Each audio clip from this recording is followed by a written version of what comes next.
اللہم صلی علی محمد وعلی آل محمد۔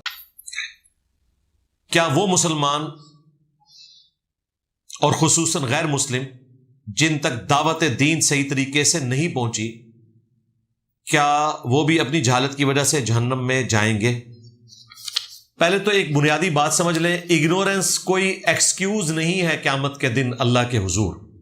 یہ تو اللہ تعالیٰ نے قرآن حکیم میں کئی جگہ ارشاد فرمایا، خصوصاً سورۃ النساء میں، کہ ہم نے انبیاء اور رسول اس لیے بھیجے تاکہ قیامت والے دن کوئی اللہ پر حجت نہ قائم کر سکے کہ ہمیں تو پتہ ہی نہیں چلا۔ انبیاء اور رسولوں کے آنے کے بعد کوئی لیم ایکسکیوز نہیں رکھ سکتا کہ مجھے تو حق بات تک پہنچنے میں کوئی رہنمائی نہیں ملی۔ ہاں، اسی کے ذیل میں اللہ تعالیٰ نے قرآن میں یہ بھی فرمایا، وَمَا كُنَّا مُعَذِّبِينَ حَتَّى نَبْعَثَ رَسُولًا، ہم اس وقت تک عذاب نہیں دیتے جب تک کہ رسول کو مبعوث نہ کرتے۔ تو جن تک رسولوں کی دعوت پہنچ چکی ہے، جن قوموں میں رسول آئے وہ تو اکاؤنٹیبل ہیں، اگلی قومیں تو دنیا میں ہی ہلاک کر دی گئیں، آخرت کا عذاب باقی ہے۔ اب ختم نبوت کی برکت سے نبی علیہ السلام قیامت تک کے لیے پوری انسانیت کے پیغمبر ہیں۔ جن لوگوں تک آپ کی دعوت پہنچی اور انہوں نے قبول نہیں کی، حق سے اناد کیا، تو یقیناً وہ جہنم میں جائیں گے۔ البتہ جو اہل فطرت ہیں، جن تک بات نہیں پہنچی، اور عین ممکن ہے کہ بعض ایسے لوگ بھی جن تک بات صحیح طریقے سے نہیں پہنچی، نیگیٹو پہنچی، وہ تو حق کے متلاشی تھے، اللہ تعالیٰ ان کو بھی اہل فطرت میں شمار کر لے، تو ان کے اوپر قیامت والے دن کوئی گرفت نہیں ہے۔ اسی طریقے سے نان مسلمز کے چھوٹے بچے جو بالغ ہونے سے پہلے فوت ہو جاتے ہیں، ان کے اوپر بھی کوئی شرعی گرفت نہیں ہے۔ اکثر لوگ کہتے ہیں جی نان مسلمز کا کیا قصور کہ وہ کافروں کے گھر پیدا ہوئے، وہ تو جہنم میں جائیں گے، اور اس میں وہ سمجھ رہے ہوتے ہیں شاید ہم سیدھے ہی جنت میں، ہمیں تو ٹکٹ ملا ہوا ہے۔ تو اس میں میں کہتا ہوں نہ، ایسے نہیں ہوگا۔ مسلمان کو بھی اس دوڑ میں دوڑنا ہے، نان مسلم کو بھی دوڑنا ہے۔ عین ممکن ہے کوئی نان مسلم اس دوڑ میں آگے نکل جائے، اللہ تعالیٰ اسے مرنے سے پہلے اسلام کی دولت سے مشرف کر دے، اور مسلمان پوری زندگی صرف مسلمانوں والا نام لے کر جیتا رہے، بس اتنا مسلمان تھا کہ پیدا ہوا تو کان میں اذان ہوئی، جب جوان ہوا تو نکاح پڑھتے وقت اللہ رسول کا نام لیا گیا، اور جب وہ مر گیا تو اس کے جنازے کو اسلامی طریقے سے ادا کیا گیا، بس یہ اسلام ہے۔ تو بھئی ایسے لوگ اپنی بخشش کی امید نہ رکھیں، سیدھی سی بات ہے۔ یہ پاکستان کے شناختی کارڈ میں مسلمان ہیں، اللہ کے ہاں تو جان بوجھ کر نماز نہ پڑھنے والا وہ بھی مسلمان نہیں ہے۔ وَأَقِيمُوا الصَّلَاةَ وَلَا تَكُونُوا مِنَ الْمُشْرِكِينَ، دیکھنا نماز کو قائم کرنا، مشرک نہ ہو جانا۔ اور صحیح مسلم میں حدیث کہ بندے کے کفر اور ایمان، شرک اور اسلام کے درمیان فرق نماز ہے۔ تو اس ٹاپک پہ میں کئی دفعہ بول چکا ہوں، چند ایک ٹیکنیکل چیزیں ہیں جو ایک کمپلیکس ٹاپک ہے، جو آج کی یہ مجلس متحمل نہیں کہ میں اس کے اوپر تفصیلاً گفتگو کروں۔ اس کے لیے آپ میری ویڈیو دیکھیں، کیا نان مسلم بھی جنت میں جائیں گے، تو میں نے اس ٹاپک کو ایڈریس کیا ہوا ہے۔ آپ کلمہ گو مشرک کا شرک بیان کر کے بھی ان کی تکفیر کیوں نہیں کرتے، بلکہ ان کے پیچھے نماز بھی جائز قرار دیتے ہیں؟ جی شکر ہے، آپ نے لکھا ہے کہ نماز جائز قرار دیتے ہیں۔ بعض لوگ تو کہتے ہیں، آپ کہتے ہیں کہ ان کے پیچھے ڈھونڈ ڈھونڈ کے مشرک اماموں کے پیچھے نماز پڑھو۔ میں کبھی نہیں کسی کو کہوں گا کہ ڈھونڈ کے آپ جہاں ملاوٹ والا دودھ ملتا ہے وہاں سے جا کے دودھ خریدو، میں تو کہوں گا خالص دودھ خریدو۔ بالکل ایز اے لاسٹ ریزارٹ، جب چائے پینی ہے تو کبھی آپ کو پانی والا دودھ بھی لینا پڑ جائے گا۔ یہ ایک کریٹیکل ٹاپک ہے، اس کے اوپر میں تفصیلاً ویڈیو ریکارڈ کروا چکا ہوں، شرک والے امام کے پیچھے نماز۔ یہ میں کیوں کرتا ہوں؟ اس لیے کرتا ہوں کہ نبی علیہ السلام کی مبارک زندگی اس حوالے سے ہمیں کوئی کلیئر کٹ گائیڈ لائنز نہیں دیتی کہ جو کلمہ گو مشرک ہے ان کے ساتھ آپ نے کیا ایٹیچیوڈ کرنا ہے۔ لیکن چونکہ آپ علیہ السلام نے فرمایا تھا، علیکم بسنتی وسنت الخلفاء الراشدین المہدیین تم پر میری سنت اور میرے خلفائے راشدین کی سنت لازم ہے. خلفائے راشدین کے فرامین کی روشنی میں ہمیں کافی ساری چیزیں پتہ چل جاتی ہیں صحابہ کرام کی اپنی زندگی سے، جس کی بنیاد پہ ہم یہ ڈیفائن کر سکتے ہیں کہ کلمہ گو مشرک اور کافر مشرک میں آپ نے فرق کیوں کرنا ہے. وہ ایک ٹیکنیکل ڈسکشن ہے، اس کے لیے آپ میری وہی ویڈیو دیکھ لیں، شرک والے امام کے پیچھے نماز پڑھنا. اس میں نے صحابہ کرام کے فتوے اس حوالے سے بتائے ہیں. باقی اگر آپ اس کے اوپر کوئی اس حوالے سے ادھم مچائیں گے تو اس کا اینڈ کوئی نہیں ہے. میں آپ کو بتاؤں، آپ تو شرک کو لے کے بیٹھے ہوئے نا، اور جن کے بارے میں آپ سمجھتے ہیں وہ کلمہ گو مشرک ہیں، وہ آپ کے بارے میں یہ سمجھتے ہیں کہ آپ گستاخ رسول ہیں. وہ تو امام کعبہ کے پیچھے بھی نماز نہیں پڑھتے. ان کو بھی ان کے مولویوں نے یہ پٹی پڑھائی ہوئی ہے کہ امام کعبہ چونکہ گستاخ رسول ہے، نجدی ہے، اس کے پیچھے نماز نہیں ہوگی. تو ان کو بھی ہم یہی کہتے ہیں کہ جو بھی مسلمان ہے، اللہ کا ماننے والا ہے، رسول کا ماننے والا ہے، ختم نبوت کا ماننے والا ہے، قرآن کا ماننے والا ہے، اس کے بعد اس میں جس قسم کی بھی گمراہی پائی جاتی ہو، ہم اسے کافر نہیں کہیں گے. دیکھیں، میں بے نمازی کے لیے بھی کبھی یہ لفظ نہیں بولتا کہ بے نمازی کافر ہے. میں ہمیشہ کہتا ہوں کہ بے نمازی پاکستان کے شناختی کارڈ میں مسلمان ہے، اللہ کے ہاں یہ وعیدیں ہیں. لیکن اگر آپ مجھے کہیں کہ یہ نماز نہیں پڑھتا، آپ اس کو کافر کہیں، تو میں نہیں کہوں گا. میں اسے ترغیب دلاؤں گا. کوئی شرک کر رہا ہے، کلمہ گو ہے، اہل قبلہ ہے، میں اسے ترغیب دلاؤں گا، اسے یہ بتاؤں گا کہ یہ شرک ہے، لیکن اسے یہ نہیں کہوں گا کہ تم کافر ہو. یہ صحابہ کرام نے ہمیں سکھایا. جن خوارج نے صحابہ کو کافر کہا، صحابہ کرام نے ان کو بھی کافر نہیں کہا. تو صحابہ کرام کے فتوے ہمارے پاس موجود ہیں. بعد میں مولویوں نے جو فتوے دیے ہیں، تو مولوی تو ایک دوسرے کے پیچھے بھی نماز کے قائل نہیں ہیں. سیدھی سی بات ہے. کوئی کہتا ہے جی احمد بن حنبل نے یہ فرما دیا، امام بخاری نے یہ لکھ دیا. اللہ کے بندو، اگر ان فتووں کو آپ مانو گے نا، تو امام بخاری کے جو نظریات ہیں نا، ان کے تحت تو حنفیوں کے پیچھے نماز ہوتی ہی نہیں ہے. ہاں، وہ تو جہمیہ سمجھتے ہیں امام حنیفہ کو بھی اور ان کے ماننے والوں کو، اور جامعہ کو اہل سنت سے خارج کرتے ہیں. لو سامو. دوسری طرف حنفیوں کی مسجدوں میں بخاری کے درس ہوتے ہیں، چاہے وہ درس بس صرف معجزات بیان کرنے کی حد تک ہو، نماز کا طریقہ وہ نہیں بتائیں گے، لیکن بخاری ان کے مدارس میں پڑھائی جاتی ہے. تو اگر آپ یہ پنڈورا باکس کھولیں گے نا، تو بچنا کسی نے نہیں ہے. اگلے دن ایک کوئی بریلویوں کا مفتی کہہ رہا تھا کہ جی جو امام بخاری تھے وہ رافضیوں کے پیچھے نماز پڑھنے کو درست نہیں سمجھتے تھے. اب مجھے مجبور کر رہے ہیں کہ میں بتاؤں کہ امام بخاری تو تمہارے امام اور ان کے ماننے والوں کے پیچھے نماز پڑھنے کو بھی درست نہیں سمجھتے. آج تم امام بخاری کو رحمۃ اللہ علیہ کہہ کے ہمیں امام بخاری کی دوست لگا رہے ہو. تمہیں یہ نہیں پتا کہ اگر امام بخاری کے اس فتوے پہ ہم جائیں نا، تو تمہارے اور تمہارے امام کے پیچھے ہماری نماز نہیں ہوتی ہے، جس کو تم امام اعظم کہتے ہو. تو ہم یہی کہیں گے کہ امام بخاری کی ذاتی رائے ہے، یہ قرآن و سنت نہیں ہے. اور بھائی صحابہ کرام کی اگر کہیں ذاتی رائے آئے قرآن و سنت کے مقابلے پر، تو وہ حجت نہیں ہے. صحابہ کا اجماع حجت ہے. انڈیویجول رائے اگر صحابہ کے میجورٹی پورشن کے خلاف ہو تو وہ حجت نہیں ہے. صحابہ حجت ہیں اس صورت میں جب اجماع صحابہ ہو یا میجورٹی کی ایک رائے ہو. انڈیویجول کی رائے غلط بھی ہو سکتی ہے.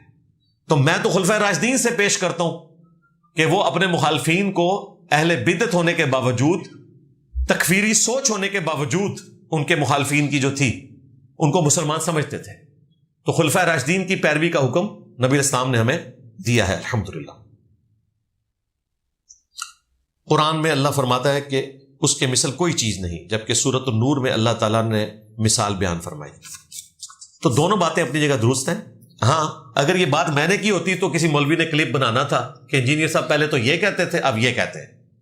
اللہ کا کلپ بھی یہ بنا لیتے اگر ان کو اپنی قبر و آخرت کی فکر نہ ہوتی. تھوڑی بہت ان کو فکر ہے. اس قسم کی کئی باتیں ہیں قرآن پاک میں جو بظاہر آپ کو ٹکراتی ہوئی نظر آ رہی ہیں، لیکن دونوں باتیں اپنی جگہ درست ہوتی ہیں.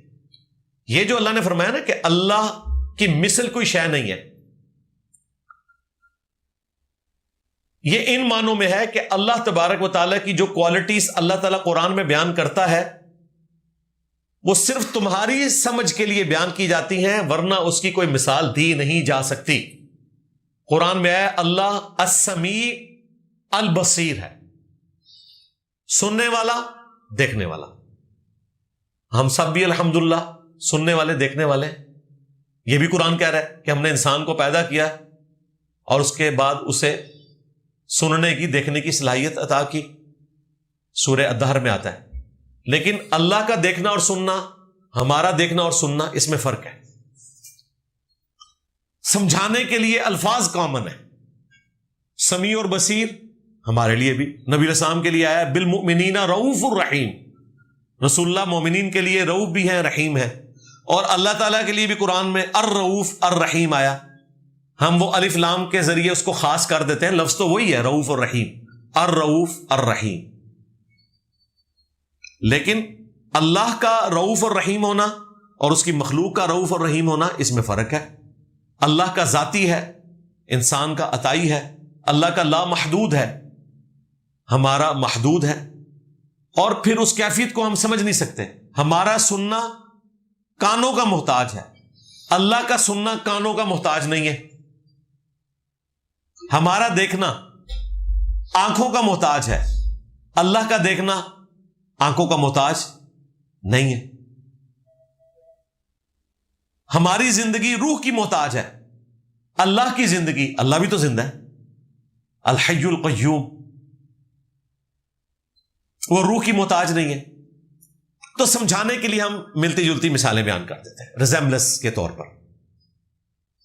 اسی لیے اللہ کی کوالٹیز کے لیے ہم جب سمجھاتے ہیں تو کہتے ہیں یہ متشابہات ہیں، ان کی مثال سمجھانے کے لیے تو بیان کی جاتی ہے لیکن ایگزیکٹلی نہیں ہو سکتی۔ تو سمجھانے کے لیے جہاں اللہ تعالیٰ نے اپنی باقی کوالٹیز کو ذکر کیا، اسی طریقے سے اللہ نے اللہ نور السماوات والارض، سورہ النور کی آیت نمبر 35، اس کے اوپر میرا الگ سے ایک پورا کلپ ریکارڈ ہے 20-25 منٹ کا، وہ آپ دیکھیں، میں نے تفصیل سے اس کو بیان کیا ہے۔ یہاں اللہ کے نور کی جو مثال اللہ نے بیان کی، جو اللہ تعالیٰ نے ہماری روح میں اپنا تعارف رکھ دیا تھا، اور پھر اس اللہ تعالیٰ کے نور، یعنی اس کی معرفت کا جو نور ہے ہمارے اندر، وہ نور علی نور انبیاء کی وحی کی تعلیمات ہے۔ اس سے مراد کوئی مٹیریل نور نہیں ہے۔ اللہ اس زمین و آسمان کی رونق ہے، اللہ نور السماوات والارض، یہ زمین و آسمان اللہ کی وجہ سے قائم ہے، اللہ نور السماوات والارض، یہ مطلب ہے۔ یہ مطلب نہیں ہے کہ زمین و آسمان میں اللہ تعالیٰ ایک ایک ایٹم تک اس میں حلول کیے ہوئے، نعوذ باللہ، اللہ اپنی مخلوق سے الگ ہے۔ ہاں، اس کا حکم ایک ایک ذرے پر، ایک ایک ایٹم پر، ایک ایک الیکٹران پر چلتا ہے۔ تو یہ مثال کے طور پر ہے، تو اللہ کی مثال کوئی شے نہیں، لیکن یہاں اس نور کو مثال کے طور پر بیان کیا گیا۔ مراد یہ کہ سمجھانے کے لیے مثال بیان کی جا رہی ہے، اصل وہی ہے جو آپ نے سورہ شورا کی آیت لکھی، لیس کمثلہ شیء۔ یہ سمجھانے کے لیے باتیں ضرور ہوں گی لیکن اس کی مثل کوئی شے ہو نہیں سکتی۔ ہم اللہ کی اپنی مخلوق سے محبت کا ذکر کرتے ہوئے ماں کی محبت کا ذکر مثال کے طور پہ کیوں کرتے ہیں؟ حالانکہ اللہ کا اپنے بندوں سے محبت کرنا اور ایک ماں کا محبت کرنا یہ فرق ہے۔ ماں کی محبت اندھی ہوتی ہے، اللہ کی محبت اپنے بندوں سے اندھی نہیں ہے۔ اللہ کے جو نافرمان ہیں ان کو آگ میں جلائے گا، ماں کا بچہ نافرمان ہو جائے وہ آگ میں نہیں جلائے گی، کیونکہ اس کی محبت اندھی ہے، اللہ کی محبت اندھی نہیں ہے۔ لیکن پھر بھی ہم مثال کے لیے، نبی علیہ السلام نے بھی صحیح بخاری میں آتا ہے کہ مثال بیان کی سمجھانے کے لیے، ورنہ من و ان تو نہیں ہو سکتا۔ دنیا میں کوئی ماں اپنے بچے کو نہیں جلائے گی، لیکن اللہ تعالیٰ اپنی کروڑوں مخلوقات کو جہنم میں پھینکے گا۔ وَلَقَدْ ذَرَأْنَا لِجَهَنَّمَ كَثِيرًا مِنَ الْجِنِّ وَالْإِنسِ۔ تو اگر اللہ تعالیٰ جذبات سے مغلوب ہونے والا ہوتا تو پھر یہ باتیں نہ ہوتی۔ تو اللہ تعالیٰ ان جذبات سے بھی پاک ہے، لَيْسَ كَمِثْلِهِ شَيْءٌ۔ امام بخاری کی کتاب صحیح بخاری کے علاوہ دوسری کتب سے اختلاف کیوں کیا جاتا ہے؟ اس لیے کہ امام بخاری کا کہیں دعویٰ بھی نہیں ہے نا باقی کتب کے بارے میں کہ اس کی ساری حدیثیں صحیح ہیں، ان میں ضعیف روایتیں موجود ہیں۔ یہ دعویٰ انہوں نے بخاری کے لیے کیا ایون بخاری کے لیے جو انہوں نے سٹینڈرڈ سیٹ کیا اس میں کئی ایسی صحیح حدیثیں جن کو امام بخاری صحیح بھی سمجھتے تھے اس کے باوجود انہوں نے بخاری میں نہیں لکھے. جامعہ ترمذی میں کئی حدیثیں موجود ہیں جن کے اینڈ پہ امام ترمذی لکھتے ہیں کہ میں نے اپنے استاد امام محمد بن اسماعیل بخاری رحمہ اللہ سے جب اس حدیث کے بارے میں پوچھا تو انہوں نے فرمایا کہ ہاں یہ حدیث صحیح ہے. لیکن بخاری میں وہ کوئی نہیں ہے. جس طرح اللہ تعالیٰ کو خواب میں دیکھا تھا نبی الاسلام نے, جامعہ ترمذی میں یہ حدیث موجود ہے. مشکات میں 748 نمبر ہے اس کا. اس کے اینڈ پہ مشکات میں بھی کومنٹس ہیں, جامعہ ترمذی میں بھی, کہ امام ترمذی کہتے ہیں میں نے اپنے استاد امام بخاری سے جب پوچھا تو انہوں نے کہا ہاں یہ حدیث صحیح ہے, جس میں نبی الاسلام کو اللہ تعالیٰ نے ایک دعا سکھائی تھی, اللہم انی اسألک فعل الخیرات وترک المنکرات وحب المساکین, جس کے اوپر میرا کلپ بھی ریکارڈ ہے. تو بخاری تک بات درست ہے. بخاری کے علاوہ الادب المفرد ہو, ایون جز رفع الیدین ہو, جز القراء ہو امام بخاری کی کتاب, اس میں ضعیف روایتیں بھی ہیں, صحیح روایتیں بھی ہیں. تو امام بخاری نے بخاری کے علاوہ کسی کے لیے دعویٰ نہیں کیا, اور ہم نے امام بخاری کے دعوے پہ بھی نہیں اس کو مانا. کئی 100 سال لگے ہیں اس رزلٹ پہ پہنچنے پہ کہ صحیح ہیں بخاری اور مسلم ہے.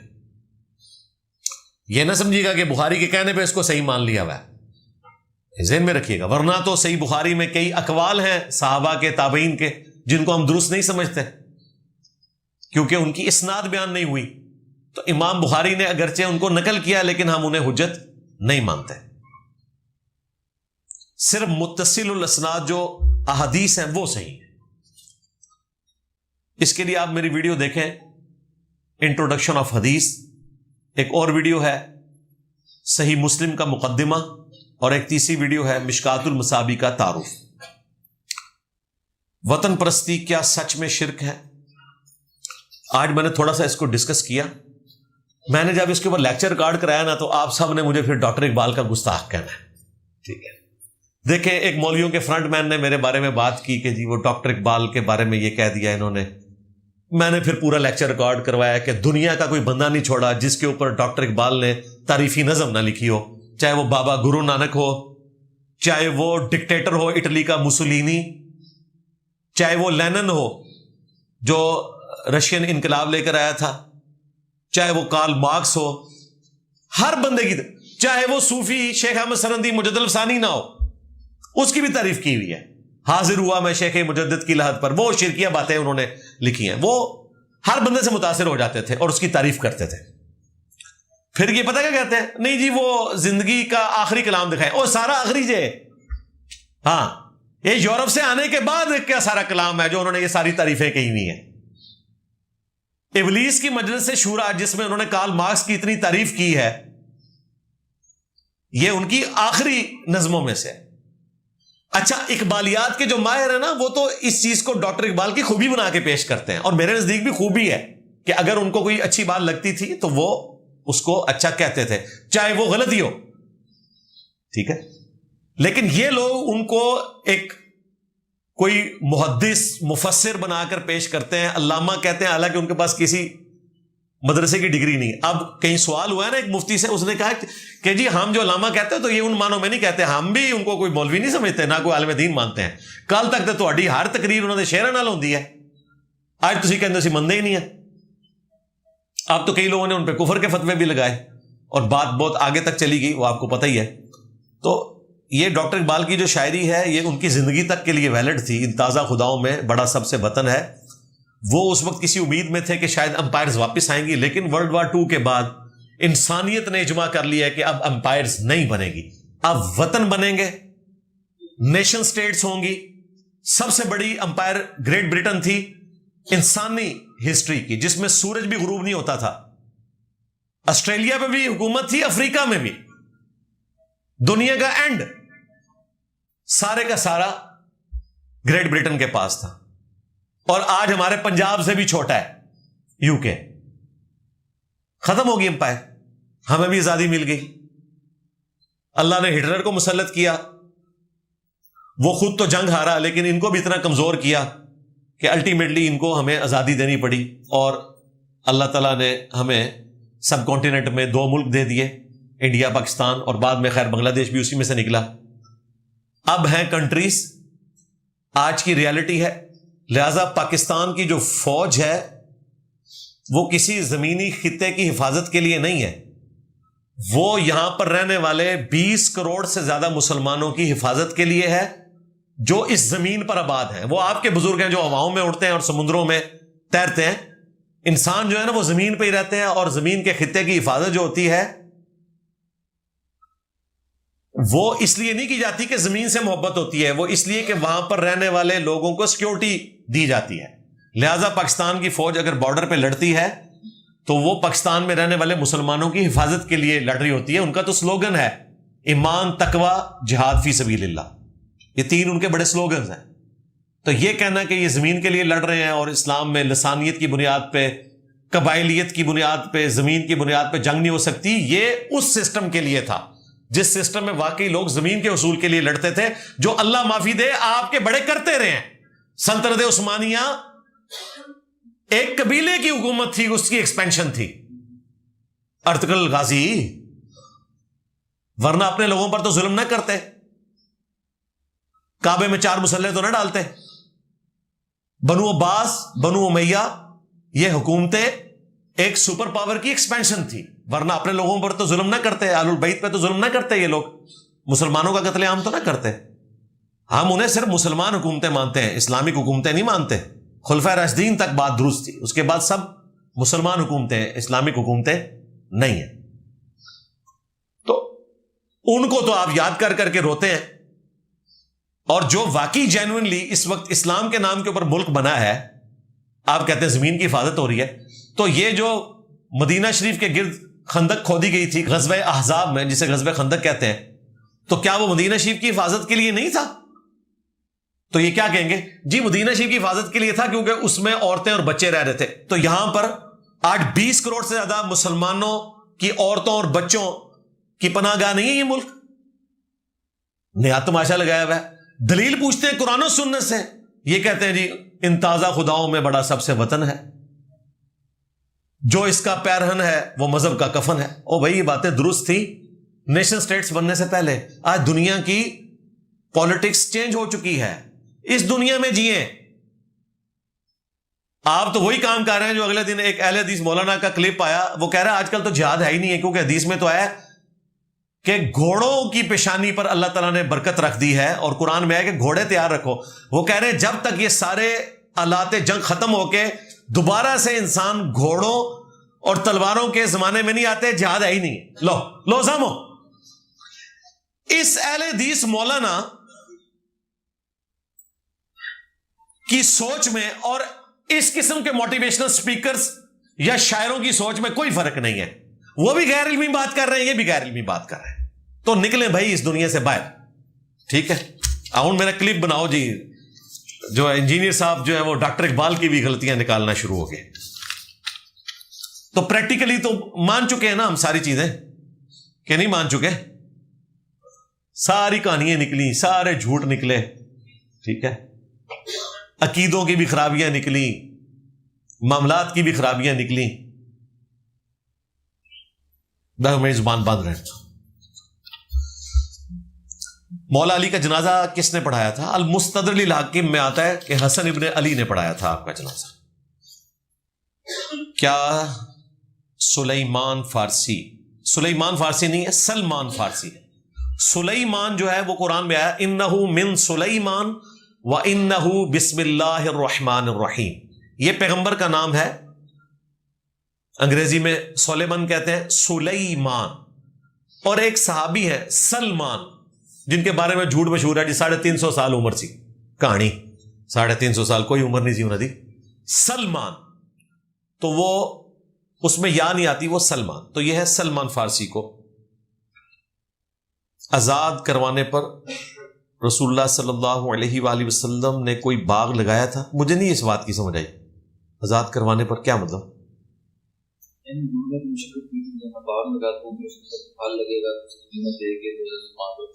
پتہ نہیں، میرے علم میں کوئی ایسی بات نہیں ہے. آپ کوئی سیرت کی کتاب میں دیکھ لیں، میرے علم میں ایسی کوئی بات نہیں ہے.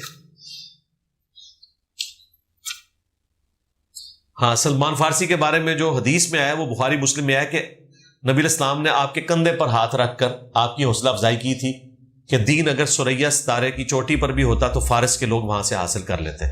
یہ حضرت سلمان فارسی کی آپ نے تعریف کی تھی کیونکہ وہ اتنے مذاہب چھوڑ کر اینڈ پر مسلمان ہوئے تھے.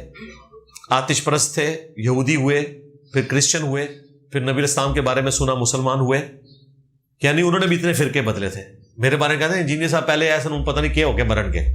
ہم حضرت سلمان فارسی کے غلام ہیں انشاءاللہ.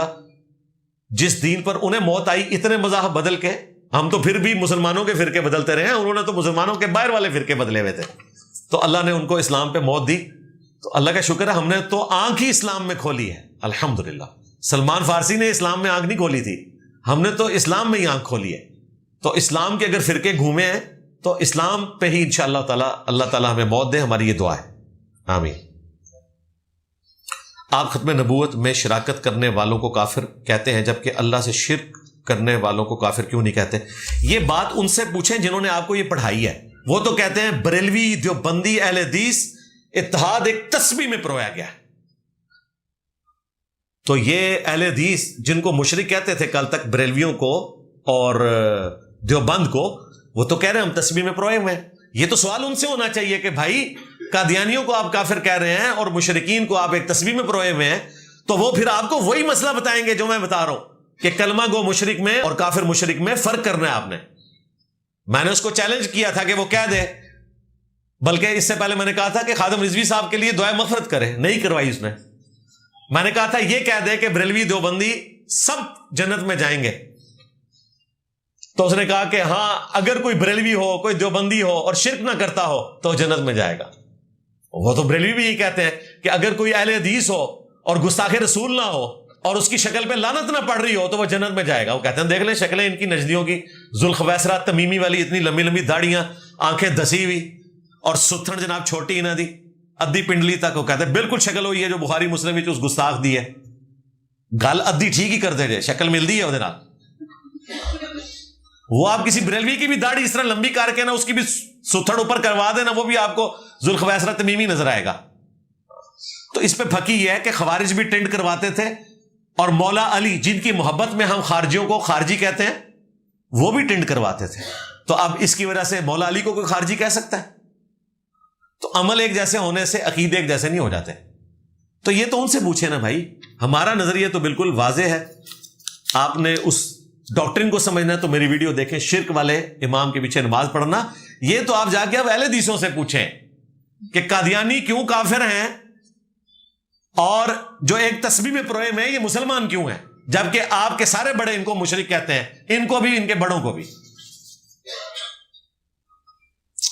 سیدہ فاطمہ کا جنازہ کس نے پڑھایا تھا؟ مولا علی نے پڑھایا تھا، صحیح بخاری میں آتا ہے. اگر عورت کی آواز کا بھی پردہ ہے تو سیدہ عائشہ صحابہ کرام و تابعین کو تعلیم کیوں دیتی تھی؟ سیدہ عائشہ تو ماں تھی نا، اور جو علم انہوں نے ٹرانسفر کیا وہ کسی اور عورت سے ٹرانسفر نہیں ہو سکتا تھا. سیدہ عائشہ کی مثال دینا یہ غلط ہے. وہ ایک ایکسٹرا آرڈنری کیس تھا. وہ امت کی ماں تھی، ماں اپنے بچوں کو تعلیم دیتی تھی، لیکن دیکھیں پردہ وہاں بھی تھا، اندر کوئی نہیں جاتا تھا. یہ تب ہوتا جب یہ لیگیسی آگے چلتی کہ تابعین میں تبا تابعین میں عورتیں ہوں جو مردوں کو درس دیتی ہوں. ایک نہیں کو کاٹ سکتے تسی، وہ عورتوں میں درس دیتی تھی. لہذا ڈاکٹر فرحت ہاشمی بھی عورتوں میں درس دیں گی، ان کے درس عورتوں کے لیے. نہ میں وابی نہ میں بابی، میں ہوں مسلم علمی کتابی. کیا یہ شعر جماعت المسلمین کے موقف کے عین مطابق نہیں ہے؟ جماعت المسلمین والے اگر اس کے مطابق ہو جائیں تو ہم انہیں ویلکم کہیں گے، لیکن وہ مسلم تو کہتے ہیں اپنے آپ کو، ساتھ باقی مسلمانوں کی تکفیر کرتے ہیں. ہم سب کو مسلمان سمجھتے ہیں، صرف ان کی اصلاح کی کوشش کرتے ہیں. جماعت المسلمین والے جو ہیں وہ ماڈرن خوارج ہیں، کیونکہ مسلمانوں کی، اہل قبلہ کی، اہل کلمہ کی تکفیر کرتے ہیں. پھر یہ سارے کے سارے ناصبی ہیں، پکے یزیدی ہیں. ایک طرف تو آپ کو بتاتے ہیں جو خلیفہ کی بیعت کے بغیر مرا وہ جاہلیت کی موت مرا. میں نے ان کو پچھلے کوئی 15-20 سال سے، 15-20 سال تو خیر زیادہ ہو جائیں گے، تقریباً 15 سال سے اسائنمنٹ دی ہوئی ہے کہ جن لوگوں نے حضرت علی کی بیعت نہیں کی ہے تمہاری ڈاکٹرن میں کیا وہ جاہلیت کی موت مرے ہیں؟ اس کا جواب یہ آج تک نہیں دے سکے. الٹا یہ لوگ ناصبیت میں حضرت علی کے مخالفین کو سپورٹ کرتے ہیں، یزید کو رضی اللہ عنہ کہتے ہیں. اس بات کا ان کے پاس جواب نہیں ہے، کیونکہ اگر یہ جواب میں کہتے ہیں نا کہ ہاں وہ سارے جاہلیت کی موت مرے تھے تو ان کی پوری ڈاکٹرنی ختم ہو جائے گی، اور اگر کہتے ہیں کہ نہیں مرے تھے تو یہ جو انہوں نے فراڈ پوری یہ ایک بیعت کا سلسلہ شروع کیا ہوا ہے، پھر ہم کہیں گے پھر ہم بھی نہیں جاہلیت کی موت مرے. ہمارے سامنے تو خلیفہ بھی کوئی نہیں ہے، ان کے سامنے تو وہ خلیفہ تھا جو اللہ کے نبی نے جس کی محبت کو ایمان کا حصہ قرار دیا، سیدنا علی کی. تو اگر وہ ان کی بیعت نہ کر کے جاہلیت کی موت نہیں نہ مرے تھے، اسی تے پھر بھی بہت بہتر اللہ دے فضل اللہ، ساڑھے سامنے کوئی خلیفہ نہیں جس کے خلاف ہم نے تلوار اٹھائی ہو. تو میں نے ان کو کڑگے میں ڈالا ہوا ہے، ابھی تک نکل نہیں سکے بیچارے. اگر نکاح نامے کے ڈاکومنٹ نہ ہو اور شرعی نکاح پڑھایا جائے تو وہ نکاح ہو جائے گا گواہوں کی موجودگی میں. آپ ڈاکومنٹ تیار کر لینا جی، ڈاکومنٹ تو تیار کرنا ہے. اگر آپ نے پبلکلی اناؤنسمنٹ کی ہوئی ہے پھر تو ٹھیک ہے، لیکن یہ میری چھٹی اس کہہ رہی ہے کہ پبلک کو انہوں نے نہیں بتایا، یہ گواہ ان کے اپنے ہی ماجے گام میں ہے. کدی پرچی ہے جی؟ پرچی کی دی ہے جی، اس میرے تے نکاح دی نہیں کہا، جنرل میں نہیں کہوں گا کہ آپ کا نکاح ہے. تو باقی سب کو پتا ہے کہ نکاح ہوا ہے، اناؤنسمنٹ کی بھی ہے، پہلی بیوی کو بھی پتا ہے. اچھا دوسری بیوی ہے، اچھا تو آپ بنوا لیں، ڈاکومنٹ ضرور بنوانا ہے. ہاں کیونکہ یہ ذمہ داری ہے ڈاکومنٹ، کیونکہ کل کو اگر مرد مکر جائے تو عورت کیا کرے گی بیچاری؟ گواہوں کا کیا ہے، گواہ بھی مر جائیں گے، گواہ مر گئے تو کوئی وراثت کا جھگڑا ہوا تو باقی رشتہ دار پھر وراثت لے جاتے ہیں، اس میں ایک باتیں ہیں. تو اس وقت آپ نے قوانین کو فالو کرنا ہے. کیا بد نگاہی کرنا، فحش گوئی کرنا بھی زنا کی اقسام میں سے؟ جی ہے، لیکن ظاہر ہے اس کے اوپر وہ والی حد نہیں ہے، یہ اس لیول کا گناہ کبیرہ نہیں ہے جس میں آپ ایک ایکسٹریم پہ پہنچتے ہیں. البتہ بخاری مسلم میں موجود ہے، نبی الاسلام نے فرمایا کہ آنکھیں بھی زنا کرتی ہیں، کان بھی زنا کرتے ہیں، ہاتھ بھی زنا کرتے ہیں، پاؤں بھی زنا کرتے ہیں، شرمگاہ اس کی تصدیق کرتی ہے. وہ ایک ایکسٹریم چیز ہے، اس کے اوپر شرعی سزا ہے 100 کوڑوں کی. شادی شدہ ہیں تو سنسار کیے جائیں گے. اس کے اوپر توبہ ہے، اللہ تعالیٰ معاف کرنے والا ہے.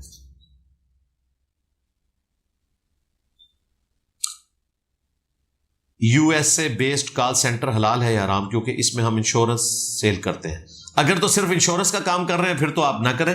اگر اس میں ایک کوئی کال اس طرح کی کرنی پڑتی ہے، اوورال حلال کوئی بزنس ہے، پھر تو درست ہے. انشورنس صرف اسلامک جو طریقے سے ہوگی وہ درست ہوگی. جیل کے اندر نماز جمعہ ہو سکتی ہے؟ کیونکہ جیل کے اندر عام آدمی کو جانے کی اجازت نہیں. اذن عام نہیں ہے، لیکن چونکہ وہ ایک کمیونٹی ہی الگ ہے، اس کی شرعی مجبوریاں ہیں. جیل ہو، ایٹامک انرجی کی سائٹس ہوں جہاں سیکیورٹی ریزن کی وجہ سے اذن عام نہیں ہوتا، لیکن وہاں کے رہنے والے لوگوں کے لیے تو اذن عام ہے نا. وہ ایک شہر ہی الگ ہے، جیل کے اندر ایک پوری دنیا آباد ہے، اس میں وہ اذن عام ہے. وہ ایک سمجھ لیں الگ سے ایک جزیرہ ہے جہاں باہر سے لوگ نہیں آ سکتے، لیکن اس جزیرے میں رہنے والے سارے لوگ وہاں جمعہ پڑھ سکتے ہیں. لہٰذا وہاں پہ جمعہ درست ہے، جمعہ پڑھنا چاہیے. بیوی رضامندی سے جب شوہر کے گھر سے میکے جائے اور واپس آنے پر والدین یا بھائیوں کی وجہ سے نہ آئے تو اس کا کیا کیا جائے؟ اس کا یہ کیا جائے کہ آپ ایک ٹینٹ خریدیں بھائی، یہ پکنک کے لیے جو ٹینٹ ناردرن ایریا کے لیے خریدتے ہیں نا، اور جا کے نا اپنے سسرال کے گھر والوں کے باہر لگا لیں. ٹھیک ہے جی، وہاں پہ اپنا کھانے پینے کا بھی تھوڑا بہت انتظام کر لیں. واش روم کا مسئلہ نہیں ہوگا، مسجد میں چلے جائیے گا. اور جو بھی وہاں سے گزرے باہر ایک پلے کارڈ لگا لے کہ میں اپنی بیوی لینے کے لیے واپس آیا ہوں، یہ واپس نہیں کر رہے. یہ میں آپ کو صحیح علاج بتا رہا ہوں. ہاں، اس کے بغیر کوئی چارہ نہیں ہے. بیوی کو کیوں چھوڑنا ہے آپ نے بھائی؟ بیوی آپ کی ہے، اس کے ساتھ اب ان کا کوئی تعلق نہیں ہے سوائے ایک ماں باپ کا جو رشتہ ہے. اس وقت آپ کا حق زیادہ ہے اپنی بیوی کے اوپر. بالکل وہاں ٹینٹ لگائیں جا کے، جب تک بیوی واپس نہ ملے آپ نے ٹینٹ نہیں اکھاڑنا وہاں سے. ہم آپ کے ساتھ ہیں انشاءاللہ. بلکہ آپ سوشل میڈیا پہ بھی چڑھائیں، یوں کر کے ان کا گھر بھی دکھائیں.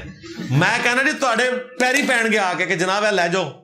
ہاں، اگر بیوی آپ کے ساتھ ہے تو، کیونکہ آپ کی باتوں سے یہ لگ رہا ہے کہ آپ کی بیوی ساتھ ہے، اس کے ماں باپ یا بہن بھائی اسے اکسا رہے ہیں. بیوی اگر آپ کے ساتھ ہے تو پھر کوئی کسی کا کچھ نہیں کر سکتا. تو اس طریقے سے آپ معاملے کو لے کے چلیں. میں نے اپنے گھر میں خرگوش پالے ہوئے ہیں اور مختلف جانور بھی ہیں، تو کچھ کتے آ کر ان کو مار دیتے ہیں، تو کیا میں ان کتوں کو مار سکتا ہوں؟ کتوں کو کیوں مارنا ہے آپ نے؟ ان کی حفاظت کریں. کتے صرف وہ مارے جا سکتے ہیں جو ریبیز ہیں. اس کے اوپر میری ویڈیو ریکارڈ ہے. آپ اپنے جانوروں کی حفاظت کریں، کتوں کو نہیں مارنا. اس طرح کتے مارنے کا حکم نہیں ہے. بلوچستان میں گرمیوں کے دنوں پانی کی شدید کمی ہوتی ہے اور وضو کے لیے بھی پانی نہیں ملتا، تو کیا تیمم سے وضو اور غسل کیا جا سکتا ہے؟ جی کر سکتے ہیں. یہی تو آسانی ہے. مٹی بھی اسی طریقے سے طہارت دیتی ہے جس طرح پانی طہارت دیتا ہے. لیکن جیسے ہی پانی اویلیبل ہوگا پھر آپ نے اپنا غسل بھی اتارنا ہوگا، وضو بھی اسی سے کرنا ہوگا. اور جو پرانی نمازیں ہیں وہ اپنی جگہ بالکل ویلڈ ہیں، وہ دوبارہ پڑھنے کی ضرورت نہیں. تیمم کے اوپر میری تفصیلی ویڈیو ریکارڈ ہے. ہماری طرف ایک رواج بنا ہوا ہے کہ جنازے کے ساتھ ہی کلمہ پڑھا جاتا ہے. جی ہمیں بھی پتہ ہے، یہاں پہ بھی پڑھتے ہیں. کیا یہ الفاظ درست ہیں؟ بالکل غلط ہے، یہ بدعت ہے. اجتماعی اس طرح کے جتنے کام ہیں وہ بدعت ہیں. آپ نے جنازے کے ساتھ جب جانا ہے تو جنازہ گاہ سے قبرستان تک جاتے ہوئے کوئی دعا رپورٹ نہیں ہوئی. جو دعا ہے وہ جنازے کی دعا ہے، اور اس کے بعد دعا ہے قبر پہ اس کے سوالوں کے استقامت کی دعا، وہ سنن نبی داؤد میں آئی ہے. اور جنازے کی دعا جو ہے وہ جامع ترمذی میں، ابو داؤد میں، صحیح مسلم میں بھی دعائیں آئی ہیں. نہ جنازے کے فوراً بعد کوئی دعا ہے اور نہ اس طرح کے کلمات ہیں. اور یہ جو وہ گنگناتے ہوئے جا رہے ہوتے ہیں، ہمیں پتہ ہے یہاں بھی ایسا کرتے ہیں، لیکن اب تو کافی کم ہو گئے. میں ہر نماز کے ساتھ قضائے عمری ادا کرتا ہوں اور سنتیں نہیں پڑھتا، تو کیا یہ ٹھیک ہے؟ قضائے عمری ادا کرنے کا طریقہ میرا آپ کلپ دیکھ لیں. پرانی نمازوں کا حساب لگا کر اس طرح سے جو قضائے عمری کا طریقہ پبلک کے اندر مشہور کیا ہوا ہے اور کہتے ہیں پوری زندگی کی نمازیں پڑھیں گے توبہ کرنے سے پہلے کی، تو یہ ان کا اجتہاد ہے. توبہ کرنا کافی ہے. آپ جو نوافل جن کو آپ سنتیں کہتے ہیں ساتھ ساتھ پڑھتے ہیں، وہ آپ کے فرض نماز کے ایکویلنٹ تولے جائیں گے. ابو داؤد میں حدیث ہے جب فرض میں کمی نکلی تو اللہ تعالیٰ نوافل کو تولے گا، وہ آٹومیٹکلی آپ کا ایکویلنٹ بنتے جائیں گے. لہٰذا آپ جو اب نمازیں ادا کر رہے ہیں نا، ان کی سنتیں ساتھ ادا کریں بجائے پرانی نمازوں جو قضا ہو چکی ان کے فرائض کی قضا کرنے کے. ہاں ساتھ ساتھ جو قضا ہوں گی وہ آپ نے ادا کرنی ہے، جو توبہ کے بعد ہوئی ہیں قضا. جو پہلے کی ہیں ان پہ توبہ کافی ہے. کیا اقامت دین کے لیے کوشش کرنا ہر انسان پر فرض ہے؟ ڈاکٹر اسرار صاحب، مولانا اسحاق صاحب.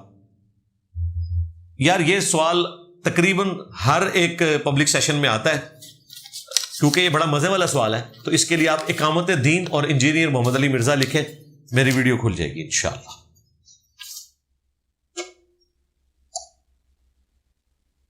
مکے کا رہنے والا شخص بار بار عمرہ ادا کر سکتا ہے؟ ہاں جی، جو مکے کا پرماننٹلی رہنے والا ہے یا 19 دن سے زیادہ کے لیے مکے میں آیا ہوا ہے تو وہ بھی وہاں پر مقیم تصور ہوگا، تو وہ اپنے گھر سے احرام باندھ کے جا سکتا ہے. مسجد عائشہ جانے کی ضرورت نہیں ہے. اہل ہل کے لیے ان کا اپنا گھر ہی جو ہے وہ میقات ہے، وہ کر سکتا ہے. بالکل کریں اگر ہمت ہے.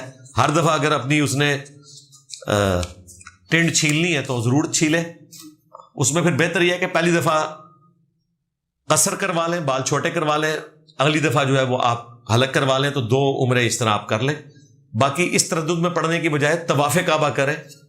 طواف کعبہ وہ واحد عبادت ہے جو صرف حرم مکہ میں ہو سکتی ہے اور دنیا میں کہیں نہیں ہو سکتی. تو عمرے کی بجائے طواف کعبہ کے اوپر زور دیں. 1 عمرہ کر لیں وہ کافی ہے. بار بار اگر کرنا چاہتے ہیں، حلق بہرحال آپ کو ہر دفعہ کروانا پڑے گا. 1 دفعہ تو آپ قصر کروا لیں گے، اگلی دفعہ پھر حلق جب کروائیں گے تو اس کے بعد تو پھر بال بڑے تھوڑے نکلے ہوئے ہوں گے، پھر بھی آپ کو اس پہ شرعی طور پر احرام کی پابندیوں سے آزاد ہونے کے لیے اس طرح تو پھروانا پڑے گا. ہمارے والد تیسرا نکاح کرنا چاہتے ہیں تو مفتی طارق مسعود صاحب سے رابطہ کریں، پڑھا دیں گے انشاءاللہ. وہ ہمارے ساتھ رہنا نہیں چاہتے اور خود مختار ہے اس معاملے میں. اولاد پہ کوئی گناہ تو نہیں؟ اولاد پہ کیوں گناہ ہے جی؟ آپ روک رہے ہیں ان کو؟ آپ تو نہیں روک سکتے، ان کی مرضی ہے. اگر وہ اپنی ساری بیویوں کو اور ان کے جو نابالغ بچے ہیں جن کا خرچہ ان کے ذمہ ہے وہ دے رہے ہیں تو کرنے دیں ان کو. 7 ہو کے کروائیں، 4تھی بھی کروائیں اگر وہ افورڈ کر سکتے ہیں. بالکل کروائیں، اس میں کون سا مسئلہ ہے.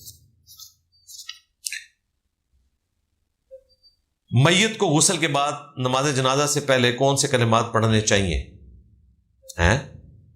میت کہاں سے پڑھے گی؟ کون سے پڑھنے چاہیے میں بتا دوں کون سے پڑھنے چاہیے. صحیح بخاری میں ہے کہ جب میت کو چرپائی پہ رکھا جاتا ہے نا تو نیک میت کہتی ہے کہ مجھے جلدی جلدی لے چلو. تو میت اس طرح کی ہونی چاہیے جو اس طرح کے کلمات پڑھے. اور جو گنہگار میت ہے وہ کہتی ہے، چیخوں پکار کرتی ہے کہ مجھے کہاں لے کر جا رہے ہو، اور اس کی چیخوں کو انسانوں اور جنوں کے علاوہ تمام مخلوقات سنتی ہیں. اگر انسان اور جن وہ چیخیں سن لیں تو بے ہوش ہو جائیں. تو میت کو تو اس قسم کے کلمات نہیں بولنے چاہیے.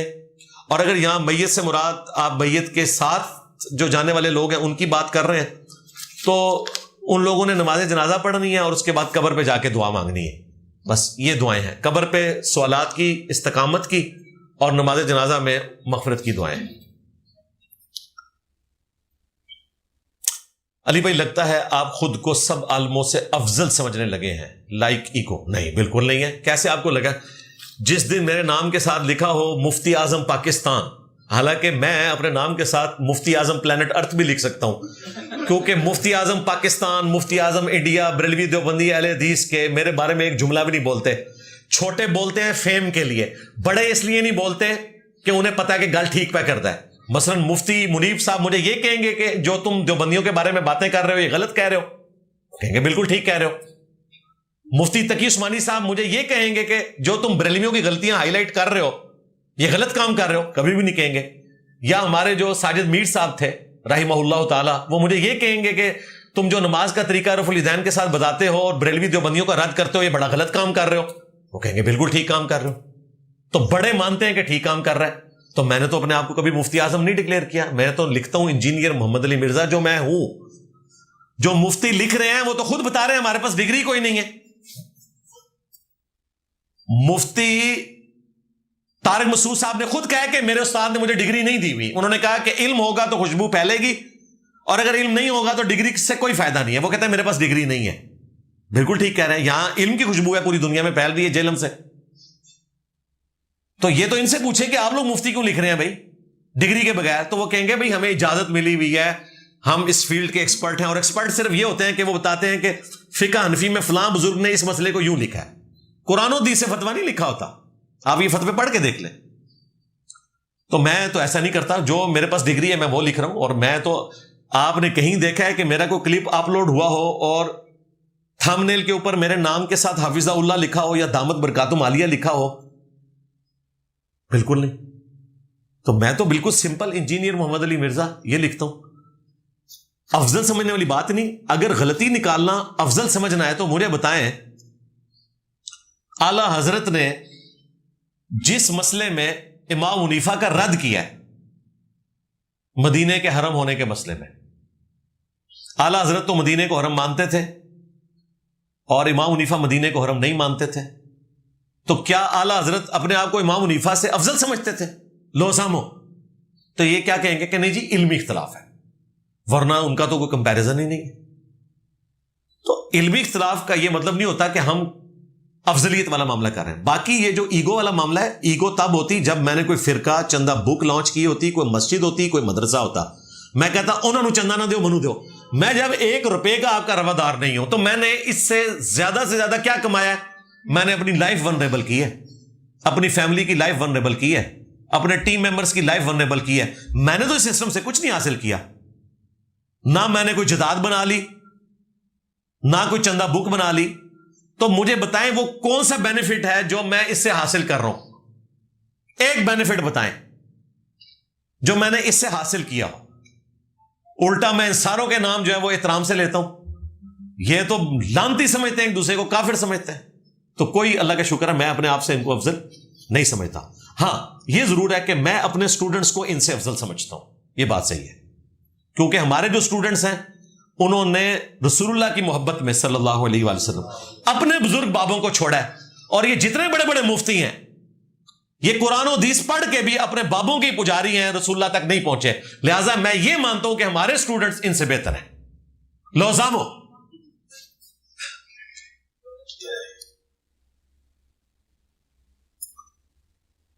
آپ کی باتوں سے لگتا ہے کہ آپ ہر بات میں میں کرتے ہیں. تو نہیں ہو سکتی نا بھائی. ہاں میں ہی کہوں گا تو جھوٹا الزام ہے. اگر میں کہوں کہ جی مفتی تقی عثمانی صاحب نے فرمایا کہ رفع الیدین کے ساتھ نماز پڑھنا سنت ہے، میں جھوٹ بولوں گا نا. میں یہی کہوں گا کہ میں نے ثابت کیا ہے کہ نماز کا طریقہ بخاری مسلم میں رفع الیدین کے ساتھ لکھا ہے. یہ میں تو نہیں کہہ سکتا کہ مفتی منیب الرحمان تم نے ثابت کیا ہے، وہ تو نہیں ثابت کر رہا. تو جو بات میں آپ کے سامنے رکھوں گا وہ میں سے ہی رکھی جاتی. دنیا میں ایسے ہی ہوتا ہے بھائی. جب آپ کی شادی ہوتی ہے تو آپ یہ تو نہیں کہتے کہ اس کو قبول ہے، آپ کہتے ہیں مجھے قبول ہے. شادی آپ کی ہو رہی ہوتی ہے. تو جو بات میں نے کہنی ہے تو ووکیبلری میں میں کہنا کو برا ہے؟ میں تو نہیں ہے بھائی، جو میں نے کیا ہے میں وہ بتاتا ہوں. ٹھیک ہے، اگر میں نے چندہ بک نہیں بنائی تو میں یہی کہوں گا نا کہ میں نے چندہ بک نہیں بنائی. میں یہ کیسے کہہ دوں کہ مفتی منیر صاحب کی کوئی چندہ بک نہیں ہے، مفتی تقی عثمانی صاحب کی کوئی چندہ بک نہیں ہے؟ میں یہی کہوں گا نا کہ میری نہیں ہے، ان کی تو ہے نا بھائی. وہ ہمارے شیر افضل مروت نے کہا تھا یہ اپنی گاڑیاں بیچے اور جائے اسرائیل، کوئی نہیں گئے. الٹا مولویوں نے کہا آپ نے ایک عالم دین کی توہین کر دی ہے.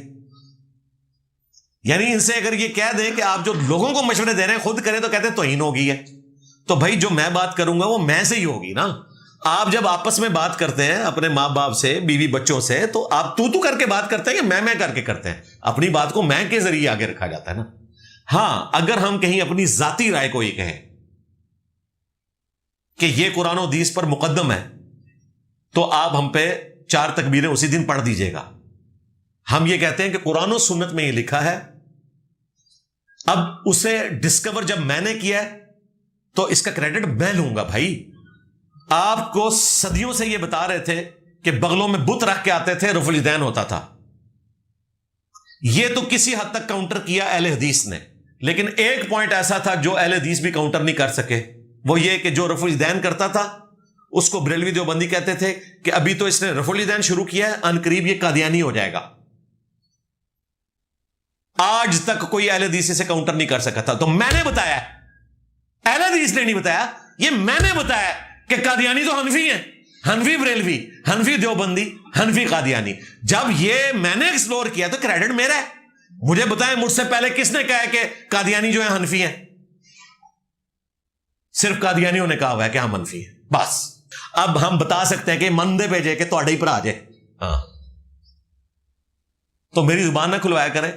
وہ طارق جمیل صاحب نے کہا نا کہ یہ کہتا ہے چشتی دجال، تھانوی دجال. کیوں کہتا ہے؟ تو میں نے بتا دیا کہ بھائی بخاری مسلم حدیث ہے قیامت سے پہلے 30 جھوٹے دجال آئیں گے. مجھے 30 کی گنتی چاہیے. آپ کی گنتی جو ہے وہ مسلمہ کذاب سے شروع ہوتی ہے، دوسرے نمبر کے اوپر آپ اسود کو لے کے آتے ہیں، تیسرے میں وہ سجا کو لے کے آتے ہیں. یہ دونوں تو مسلمان ہو گئے تھے، توبہ کر لی تھی، لہذا یہ تو فارغ ہو گئے. چوتھے پہ غلام احمد قادیانی.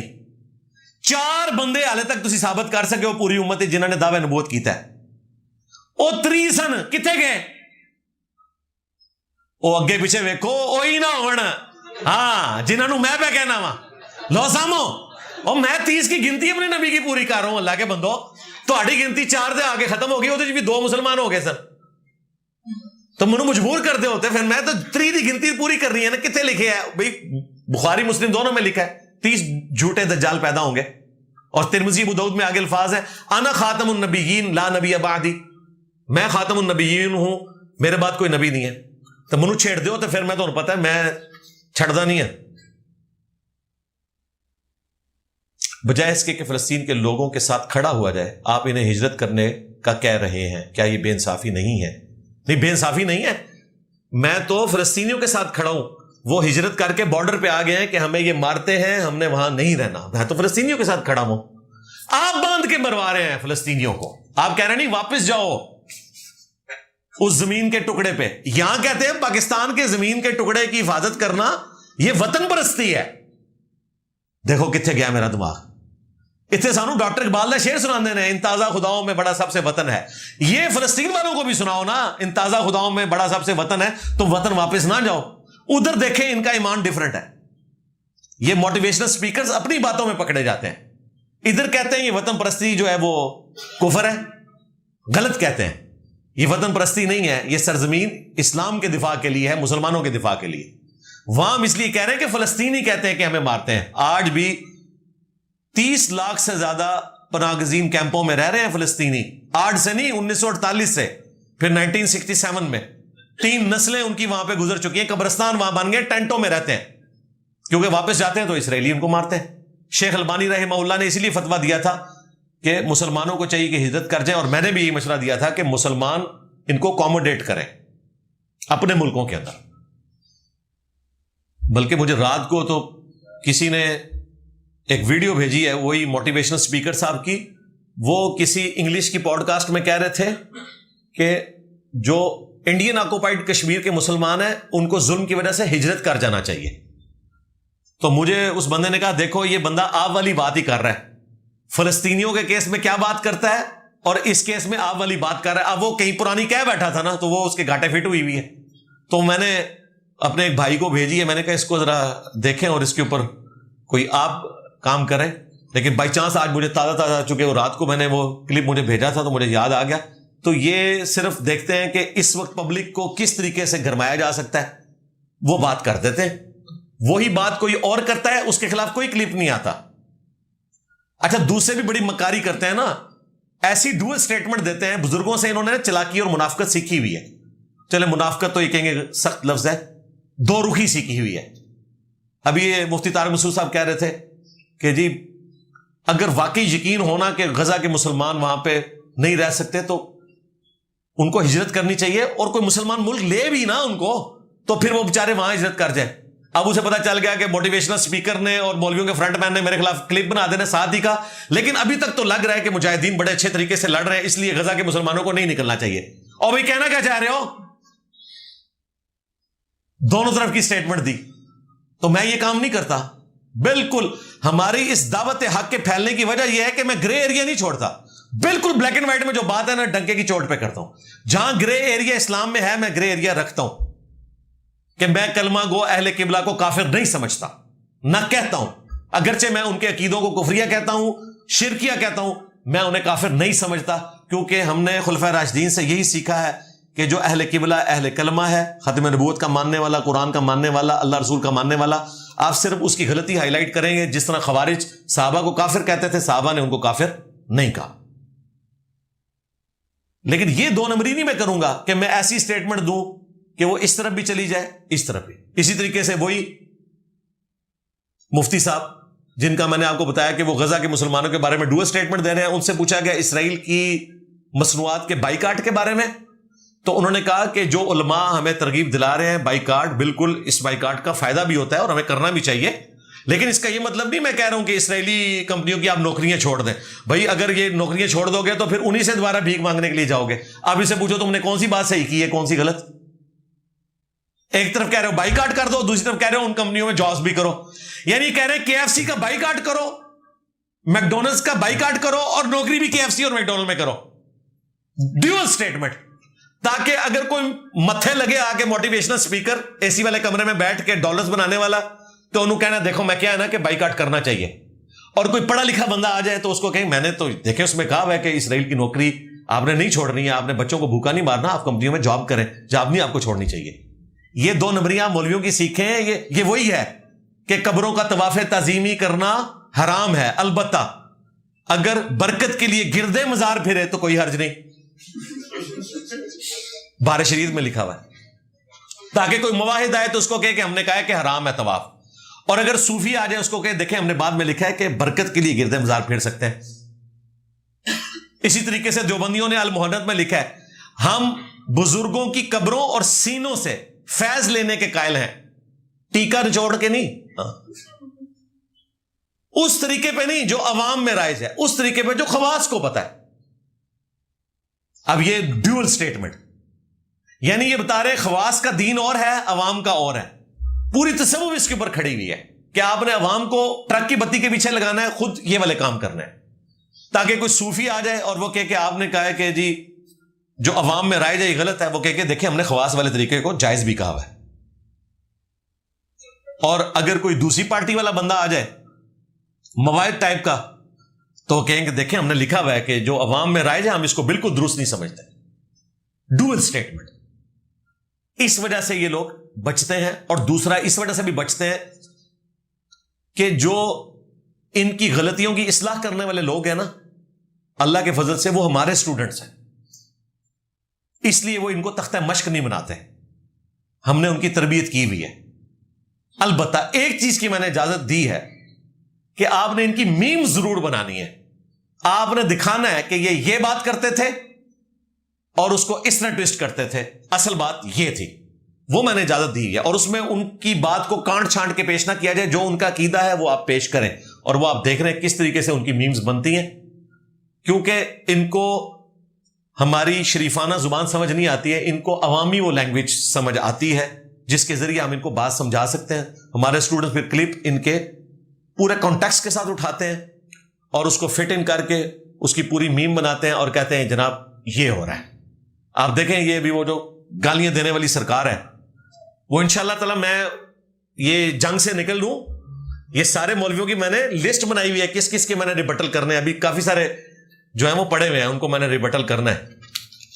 تو اس گالی والی سرکار نے پچھلے دنوں کوئی فیصلہ آباد میں جلسہ کیا ہے, وہاں پر انہوں نے کوئی اسٹوڈنٹ کھڑا ہوا ہے, اب پتہ نہیں میرا اسٹوڈنٹ تھا یا نہیں, بل میرے کھاتے میں انہوں نے ڈالا ہے. تو پہلے اس کو اجازت دی ہے انہوں نے کھڑے ہو کر سوال کرنے کی. میں تو اس چیز کو بدتمیزی سمجھتا ہوں کہ ڈیکورم میں آپ بیٹھے ہوئے ہیں تو آپ کھڑے ہو کر وہاں سوال کریں, چاہے وہ ہمارا اسٹوڈنٹ کسی جلسے میں کرے یا یہاں پر کوئی کرے. یہ غلط ہے. جب ایک آنر والا طریقہ ہے کہ لکھ کر کریں. ہاں اگر عالم دین خود اجازت دے دے پھر آپ کریں. تو اس کیس میں وہ کھڑا ہوا تو اس نے پھر اس کو پہلے بٹھایا, پھر کہا کہ نہیں چلو آج پھر اس طرح ہی جلسہ ہو گئے. پھر انہوں نے ان کو سوال کرنے کی اجازت دی, اور پہلے تو وہ پیار محبت سے شروع ہوئے, ابھی بات پوری نہیں, وہ آگے سے آیت پڑھ رہا تھا, ان کو غصہ آ گیا, اور پھر وہ جو انہوں نے بکواسیات ارشاد فرمائے ہیں وہ آپ نے دیکھ لیے. وہ پھر گالیوں کے اوپر اتر آئے اور پھر دھمکیاں لگانا شروع کر دی, اور خود ہی اپنی ایک ویڈیو میں کہہ رہے تھے کہ جب کوئی سوال کرے اور اگلا بندہ تپ جائے تو آپ سمجھ لیں اس کے پلے کوئی شے نہیں ہے. اب لوگ اس کا وہ کلپ چلا رہے ہیں اور ادھر اس کی گالیاں دکھا رہے ہیں اور کہہ رہے ہیں دیکھ لو. یہ خود اپنے بارے میں ہی کہہ رہا تھا. میرا موقف یہ ہے کہ ڈیکورم فالو ہونا چاہیے. یہاں پر بھی اس طرح کوئی کھڑا ہوتا ہے تو ہم اس کو کہتے ہیں بھائی بیٹھ جائے, اور اگر آپ نہیں بیٹھیں گے, آپ زبردستی کریں گے, پھر آپ اکیڈمی میں نہیں بیٹھ سکتے. کیوں؟ آپ یہاں سوال کی پرچی لے کر آئے ہیں, جواب میں دوں گا, میں پابند ہوں جتنی بھی ٹائم میں کور ہو جائیں. باقی جو رہ جاتی ہیں وہ ہم سٹور کر لیتے ہیں, وہ اگلے پبلک سیشن میں کور کر دیتے ہیں یا اس سے اگلے میں کر دیتے ہیں ترتیب کے ساتھ. لیکن اس طرح جب ہر بندہ اٹھے گا اس میں کوئی مسئلہ نہیں ہے. میں پہلے اس طرح لیتا رہوں, کئی سال میں نے 1-to-1 کوسچن لیے ہیں, لیکن اس میں نقصان یہ ہوتا ہے کہ چند لوگوں کے آپ سوال لے سکتے ہیں, باقیوں کے رہ جاتے ہیں, اور پھر سوال در سوال شروع ہو جاتے ہیں, پوری ڈاکٹرن چھیڑنی شروع ہو جاتی ہے. اس سے میں نے نجات حاصل کرنے کے لیے اینڈ رزلٹ یہ نکالا کہ میں ہر ٹاپک کے اوپر 2-3 گھنٹے کی تفصیلاً ویڈیوز ریکارڈ کروا دوں. آپ اس میں سے کلپ کاٹیں اور جواب خود دے دیں, بجائے یہ کہ میں ایک بندے کے ساتھ کرتا رہوں, اگلی دفعہ پھر وہی بندہ پرچی لے کے, کوئی اور بندہ اس طرح کی پرچی لے کے آ جائے پھر اس کے ساتھ ہو. تو یہ ایک ڈیکورم فالو کرنے کے لیے کرنا ضروری ہوتا ہے. باقی تو میں نے اتنی ویڈیوز ریکارڈ کروائی ہیں, انہی کی وجہ سے تو آپ یہاں بیٹھے ہوئے ہیں اللہ کے فضل سے. مجھے سن کے آپ یہاں نہیں بیٹھے ہوئے, بلکہ ویڈیوز میں دیکھ کر یہاں ڈائریکٹ سننے کے لیے آئے. تو اس میں نے سارا مقدمہ رکھا ہے. پچھلے دنوں مفتی اکمل صاحب نے جو بات کی, میں نے تفصیلاً سماع موتا کا عقیدہ بیان کیا, اور دیکھیں ہمارے اسٹوڈنٹس نے اسی میں سے کلپ کاٹ کے گالیوں والے مفتی صاحب کی باتوں کا جواب دیا, انک لا تسمع الموتى, اور سماع موتا میں وہ کلیب بدر والا جو واقعہ میں نے پورا بریف کیا تھا. حالانکہ میں نے اس کو جواب نہیں دیا تھا, میں نے مفتی اکمل صاحب کو دیا ہوا تھا, لیکن وہ فٹ ان بیٹھتا ہے, وہ 50 بندے, مجھے پتا ہے میں خود صوفی رہا ہوں, ان کے پاس کون سی 8-10 باتیں ہیں جو انہوں نے کرنی ہوتی ہیں. ہر عقیدے میں کوئی 8-10 انہوں نے دلائل رکھے ہوئے ہیں, کچھ مضبوط ہوتے ہیں, کچھ کمزور ہوتے ہیں, کچھ کا انہوں نے مطلب بدلا ہوتا ہے. جو مضبوط ہیں ہم ان کو مانتے ہیں, اور جو انہوں نے مطلب بدلا ہوتا ہے ہم اصلاح کر دیتے ہیں. اب آپ نے یہ نہیں کہنا کہ میں ہم کیوں کر رہے ہیں. آپ تو میں نہیں کر سکتا, میں ہی کر رہا ہوں تو میں ہی کہوں گا نا, ٹھیک ہے نا, مہربانی کریں. میرا خیال ہے اس کے اوپر ہم اکتفا کرتے ہیں. ابھی کچھ پرچیاں باقی ہیں لیکن ان کو ہم انشاءاللہ نیکسٹ ویک کے لیے ٹرانسفر کر دیتے ہیں. کافی سارے بھائیوں نے بہنوں نے دعاؤں کے لیے کہا ہوا ہے, اینڈ پہ ہم دعا بھی کر لیتے ہیں. وسیلہ اور توسل کے طور پر یہ دعا کی جاتی ہے, یہ سنت ہے. اللہم انی اسألک بأنک انت اللہ لا الہ الا انت الاحد الصمد الذی لم یلد ولم یولد ولم یکن له کفوا احد وإلہکم الہ واحد لا الہ الا هو الرحمن الرحیم الف لام میم اللہ لا الہ الا هو الحی القیوم اللہم صلی علی محمد وعلی آل محمد ربنا آتنا فی الدنیا حسنہ وفی الآخرة حسنة وقنا عذاب النار رب ارحمہما کما ربیانی صغیرا ربنا هب لنا من ازواجنا وذریاتنا قرة اعین وجعلنا للمتقین اماما اللهم اغفر لحینا ومیتنا وشاہدنا وغائبنا وصغیرنا وکبیرنا وذکرنا وانثانا اللهم من احییته منا فاحیه علی الاسلام ومن توفیته منا فتوفه علی الایمان۔ اے اللہ، جن جن بھلائیوں کا سوال تیرے محبوب صلی اللہ علیہ وآلہ وسلم نے تجھ سے کیا، ہمارے حق میں، ہمارے ماں باپ کے حق میں، ہمارے بیوی بچوں کے حق میں، پوری امت کے حق میں قبول و منظور فرما، اور جن جن چیزوں کے شر سے تیرے محبوب علیہ السلام نے تیری پناہ طلب کی، تمام مسلمانوں کو ان چیزوں کے شر سے اپنی پناہ عطا فرما۔ اے اللہ، خصوص بالخصوص فلسطین کے مسلمان، کشمیر کے، انڈیا میں، چائنا میں، یمن میں، عراق میں، شام میں، افغانستان میں، پاکستان میں، جہاں کہیں کس پرسی کی زندگی گزار رہے ہیں، غیب سے ان کی عزت، آبرو، جان و مال کی حفاظت فرما۔